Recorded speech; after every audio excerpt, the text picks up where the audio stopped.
Dans cette leçon, nous allons parler des méthodes de prototypage. Donc, on a deux méthodes.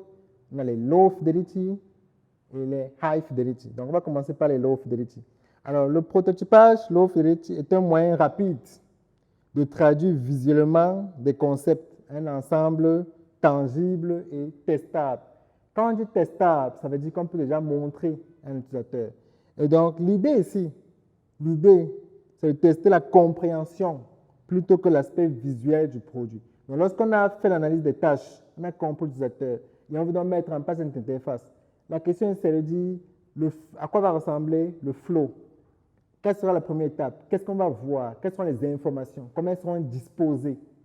Quelles sont les actions que l'utilisateur peut faire? Et lorsqu'il fait cette action, à quelle étape va-t-il? Et quel est le résultat qu'il obtient à la fin? Donc, c'est vraiment ces maquettes-là qu'on fait.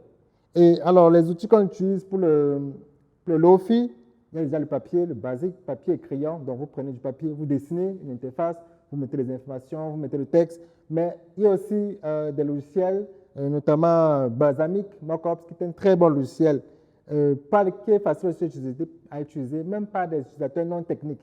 Donc, le Lofi, ce n'est pas pour les spécialistes.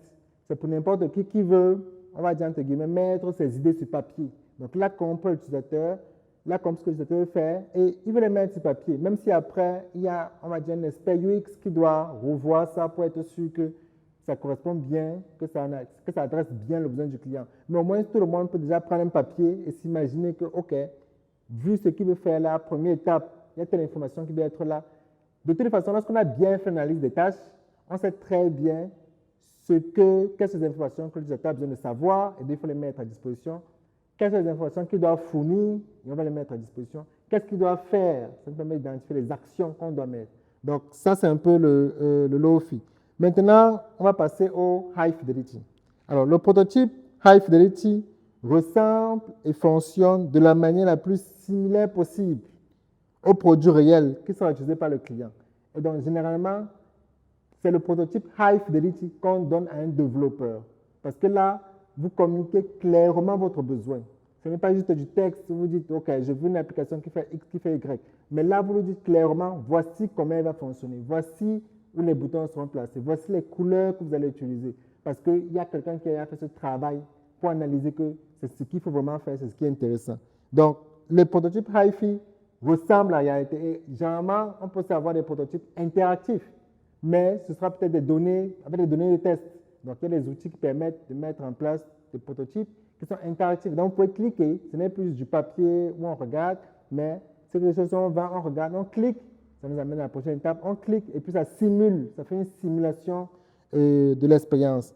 Et sur le prototype Hi-Fi, contrairement au prototype Low-Fi, l'aspect visuel est très important. Donc là, on commence à prêter attention à la police des caractères, aux couleurs, à la taille, à la disposition, l'espace entre les éléments. Donc, tout ça devient très important parce que c'est ce qui sera la réalité.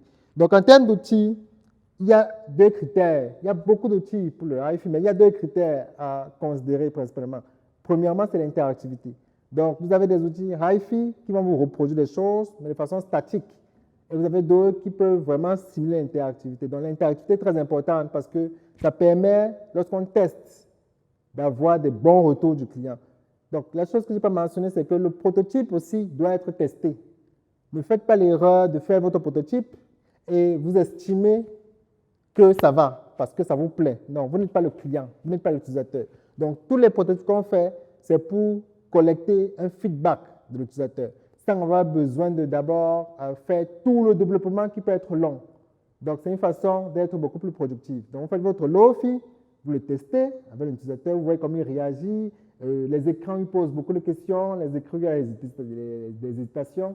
Et après cela, vous faites le Hi-Fi. Est-ce que les couleurs ne le choquent pas? Est-ce que le logo est bien en place? Et ainsi de suite. Donc, en termes d'outils, je proposerai trois ici. Figma, qui est l'un des meilleurs outils pour le moment, le plus utilisé dans le monde actuel pour le Hi-Fi. Mais on a aussi Adobe XD et Sketch. Alors, la précision que je vais apporter aussi quand même pour les outils Hi-Fi, c'est que contrairement au Lofi, les outils Hi-Fi sont supposés être utilisés par les professionnels. D'accord? Donc, si vous vous amusez, amusez-vous, mais ne vous prenez pas pour celui qui va faire le Hi-Fi. Si vous n'avez pas la maîtrise de de l'expérience utilisateur et particulièrement du design graphique. Parce que là, on est en train de parler des couleurs. Donc, il y a des spécialistes qui savent quelles sont les couleurs qui vont ensemble. En fonction des émotions que votre marque veut créer, on sait quelle couleur il faut utiliser. On sait quel template il faut mettre en place. On va dire quel pattern on utilise dans telle ou telle situation. Donc là, c'est vraiment pour les utilisateurs avertis. Voilà. Donc, j'espère que vous avez bien noté la différence ici entre les outils Lofi qui permettent de très rapidement mettre nos idées sur papier et les outils HiFi qui permettent de répliquer clairement et exactement quelle sera l'expérience visuelle pour le client. Voilà. Merci.